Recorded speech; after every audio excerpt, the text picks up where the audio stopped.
Hello there, my name's Amora Melchizadek, and I'm about to give a presentation that's entitled The Role of the Contemporary Shaman. I think what it might be useful to do before I get into the nuts and bolts of that is just to give you a little bit of my background history, because I've had quite a number of paranormal experiences, and they have been very relevant to the life path that I've taken and where I've ended up in the role of a shamanic practitioner. So I'm going to roll the years back, and I'm going to go to a place when I was 7 years old, and what I began to experience was bright lights appearing outside my bedroom window. And when that occurred, what happened was that it felt like my body was floating. And what I subsequently discovered is that what was happening is that ETs were manipulating my light body, and actually they were abducting me.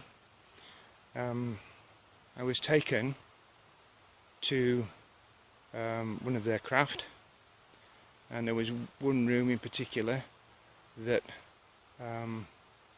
filled me with dread.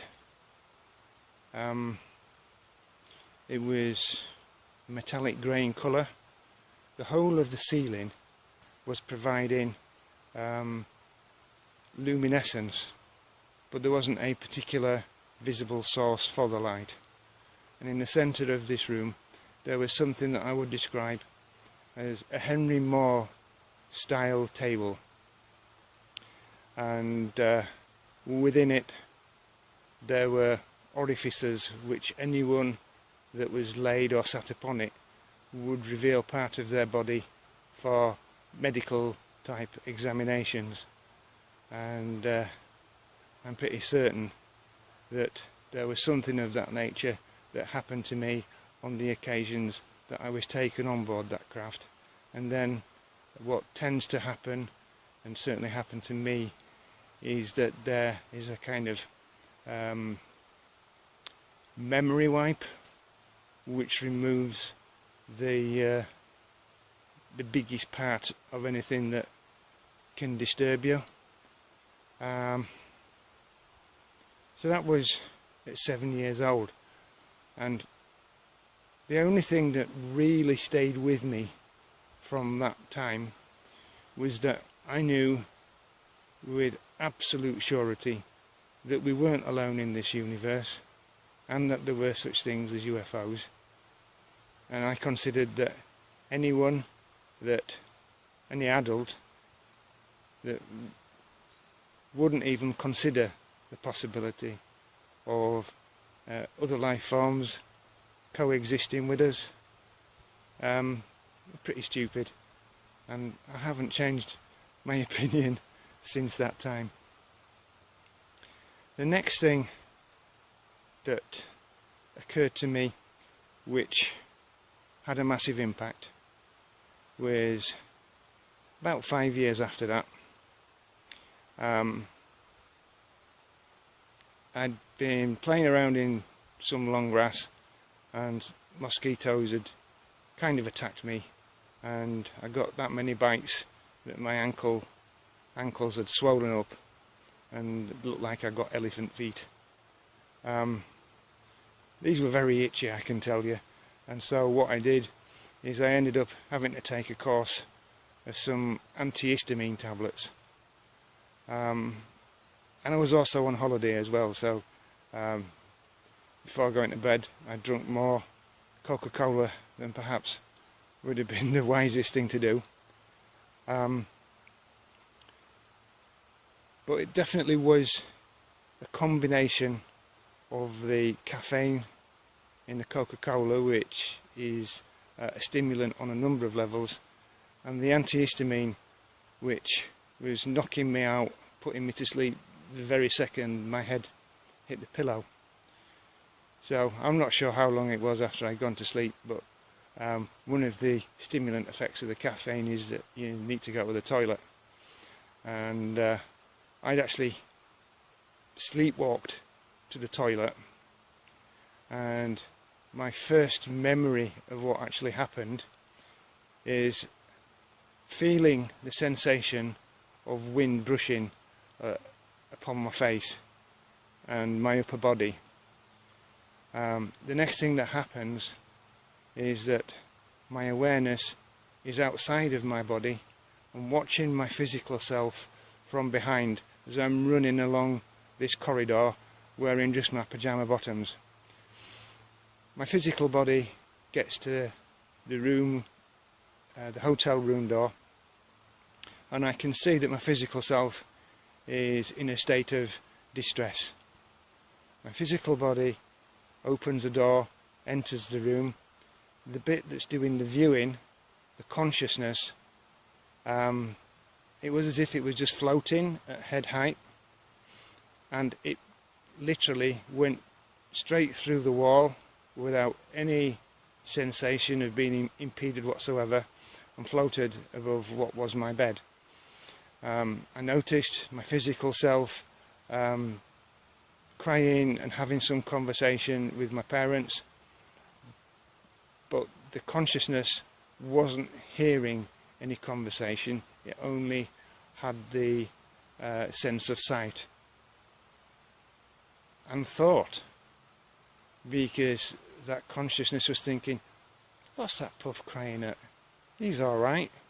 And I think that what had actually happened is that the physical self had become aware of the missing part of consciousness, and that's what the problem was for the physical self, was missing that connection.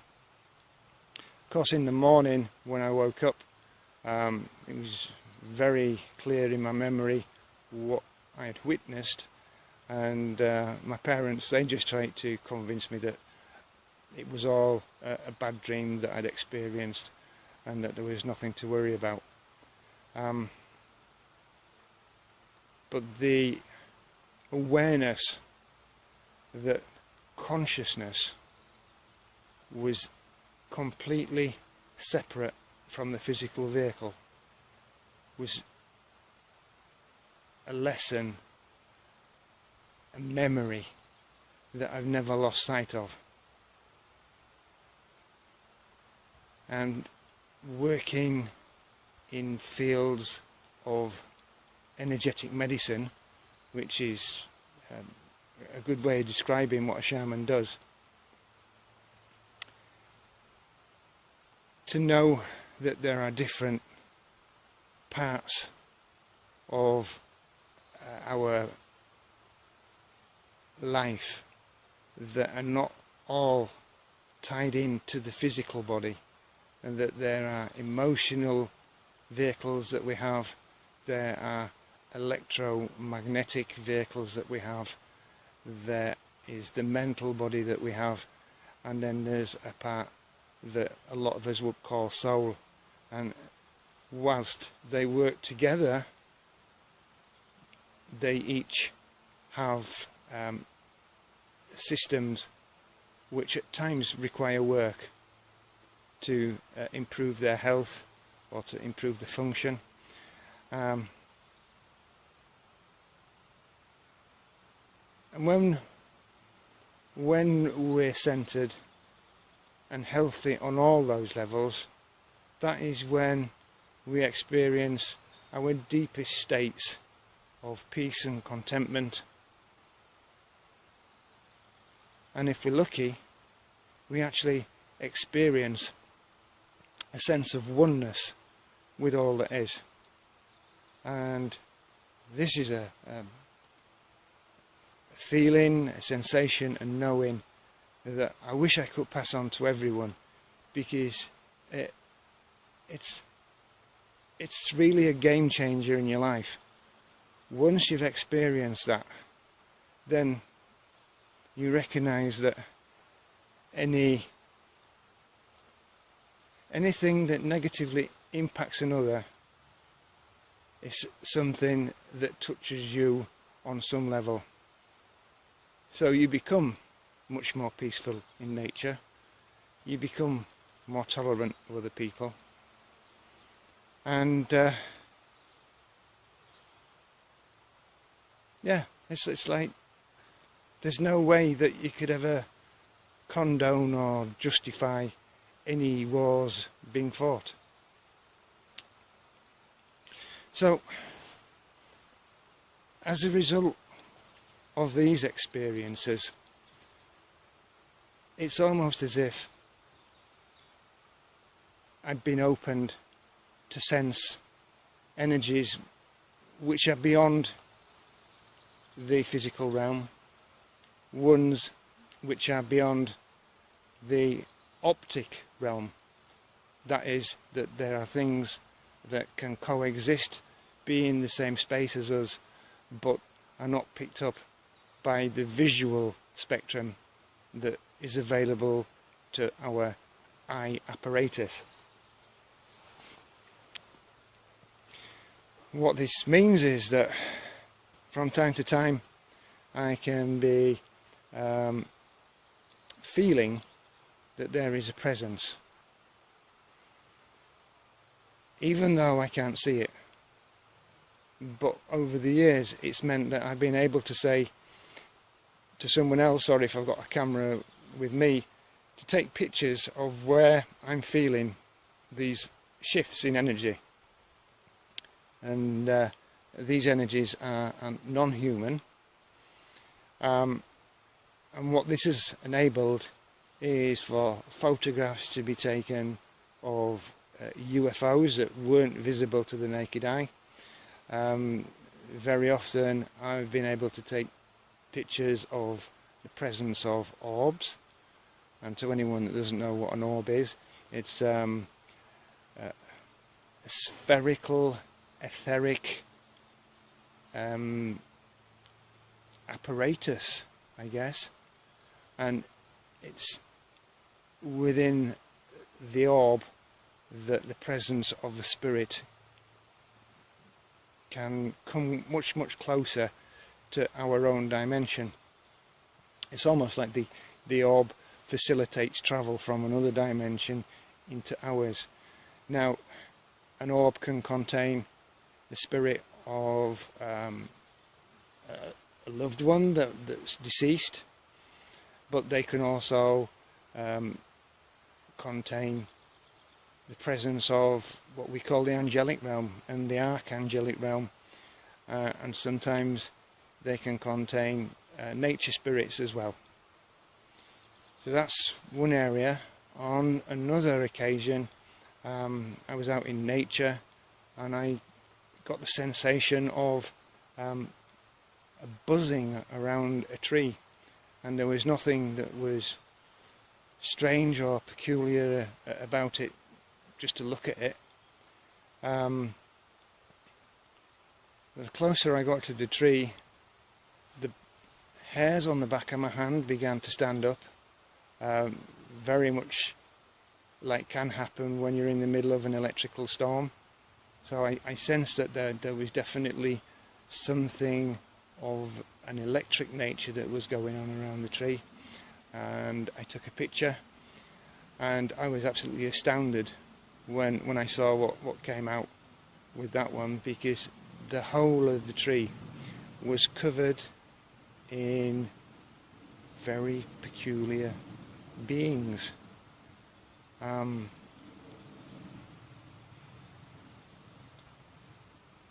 And I say beings plural because there were some that were like snakes with light patterns on them.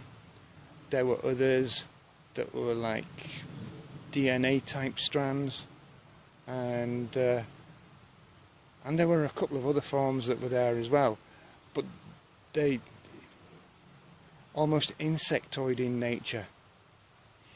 And on some parts of the tree where these peculiar beings were laid across some of the branches, they were actually rendering the branch invisible at that point. So these are some of the strange things that I've come across in my life, and moving on now to the role of a traditional shaman. These could also be viewed as like the witch doctor or the medicine man. They appear in indigenous cultures and they intervene on behalf of people to give a remedy from a spiritual level for whatever's afflicting them. Now, in these particular cultures, one of the things that we have to note is that they're very, very superstitious, but they also have a much deeper knowledge of what the shaman does and how the shaman's cosmos works. Now, a shaman is aware that there are multiple worlds that exist, coexist, and can be accessed. But the very simple picture that he paints is that there are three worlds for us as humans to consider.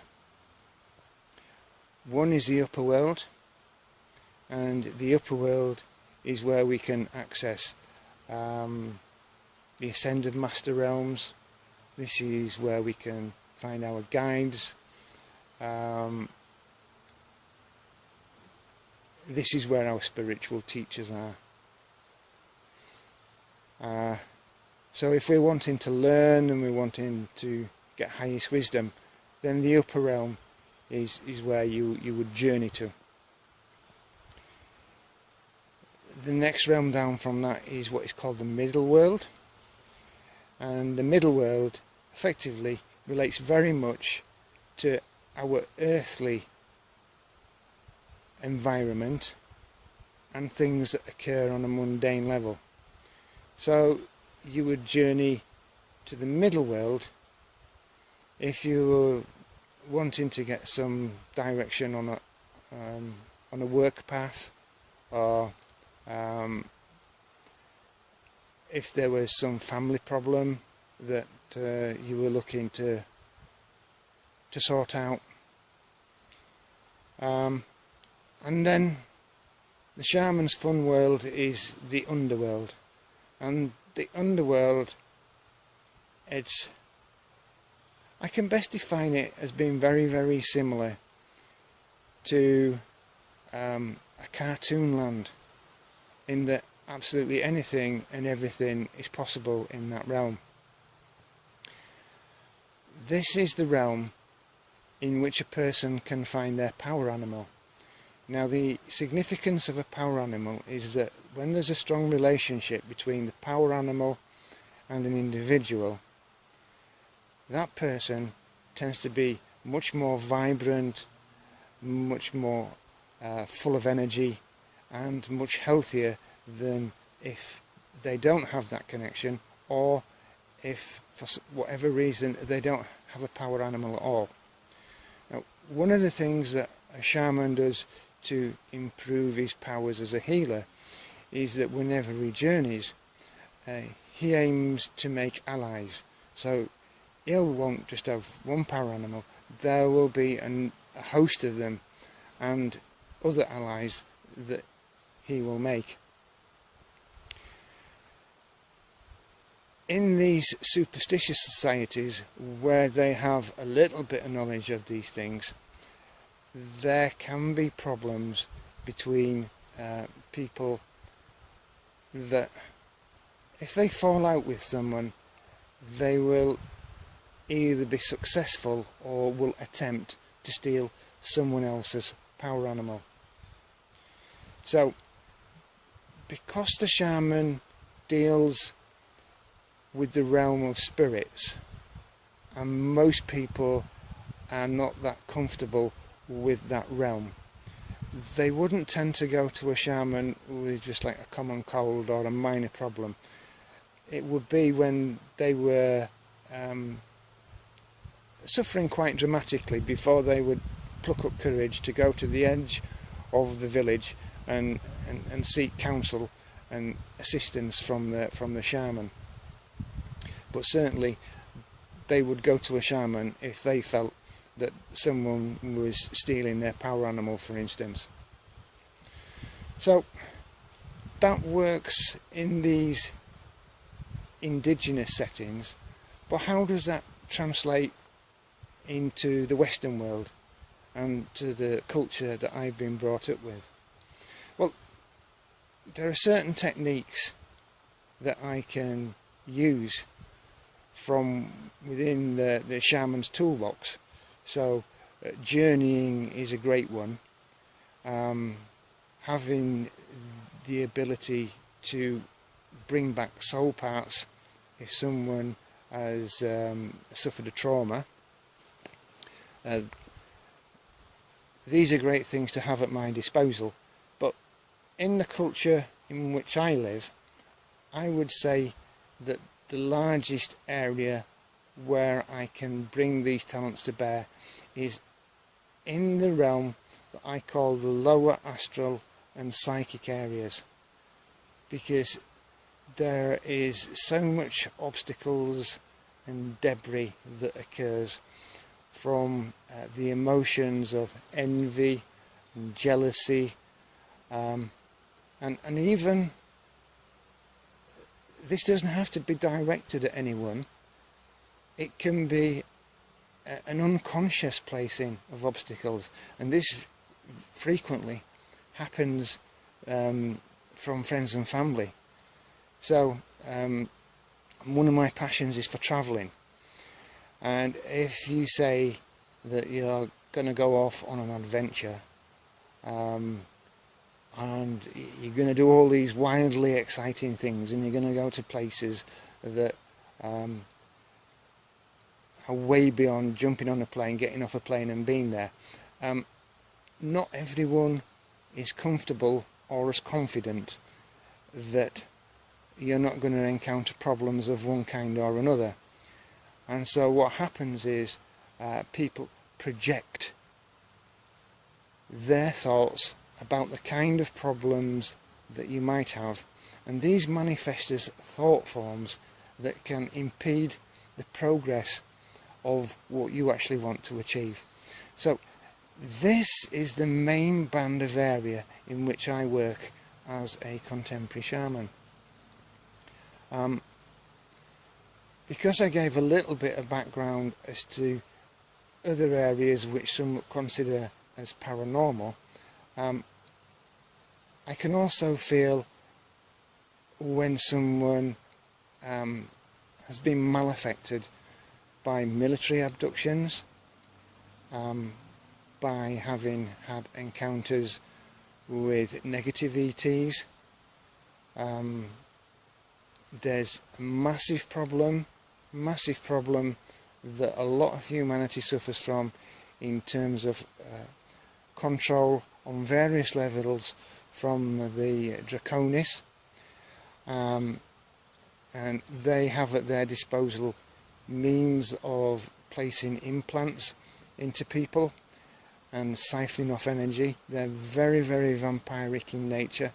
They do not have any qualms whatsoever about the impact it can have on a human being. But there are things that can be done to alleviate these problems.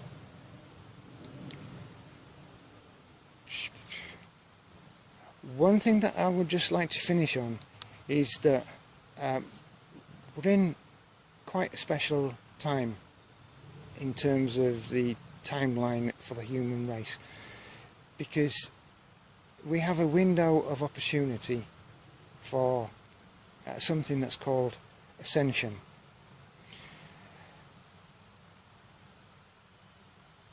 And the actual shift has to be generated from amongst us. So one of the things that needs to happen is that there needs to be a massive raising of consciousness. One of the ways in which this has been achieved is by a series of particular souls older souls, souls that have wisdom beyond just earth, that are being incarnated, carrying with them certain memories and energies, and then by their interactions with people they are helping to raise the vibration of the whole of humanity through a collective consciousness basis. So this is where we've had waves of certain children, such as the crystal children, rainbow children, the indigo children, etc. And I would also want to say that there are two other branches that are helping very much in this process. One are people that would identify themselves as being starseeds, and the other is has become known as walk-ins. Now, walk-ins, they are souls that enter into a mature human body and utilize the life skills that a person has gained up to the point at which the walk-in took place. My understanding of why this happens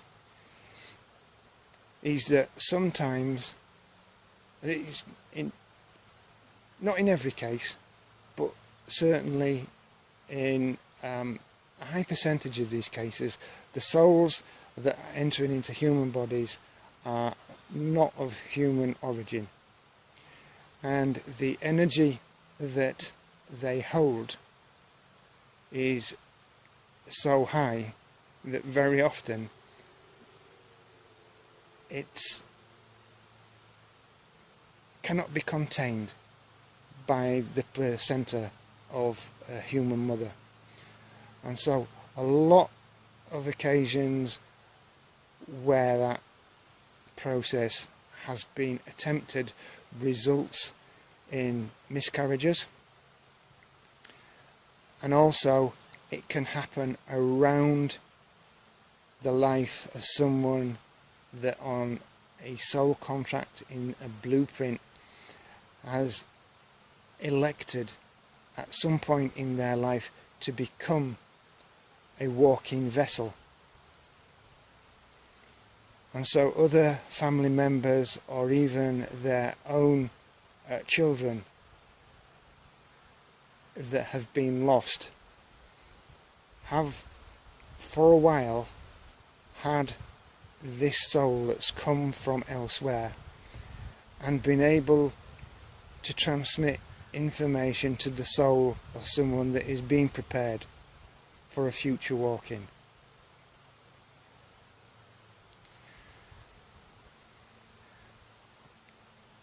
Now the next point that I want to make about one of the peculiarities of the walk-ins is that whilst you retain the memories of the life of the vessel that you walk into, you no longer have attachment to what went on before the switch of souls took place. And on an individual level, you can have psychological issues that result from identity crisis. You may not relate to the name that that person had been christened with. You may discover that the work that that vessel had been doing no longer sits well with the vibration that you carry, etc. So as an individual that's a walking, there's that side of things where there can be issues to overcome. But then you've also got to consider the impact that this has on family members and friends of a person that's had a walking soul occurrence. Either they don't want to know what the process is that you've gone through because it frightens them, or because they think you're crazy, on the other side, it could be that they actually no longer feel that they know you, because your thought processes and your energy has changed. So these are other areas in which, as a contemporary shaman, I'm here to help. I've not touched upon everything that I'm able to help people with, but I think from this presentation you'll get some idea of the vastness of the field and areas in which you may be able to receive help from someone that is a shaman. Hope this has been of some use and interesting information for all you people out there. Take care, enjoy, and yeah, try and reach that place of absolute oneness with everything. It's ace.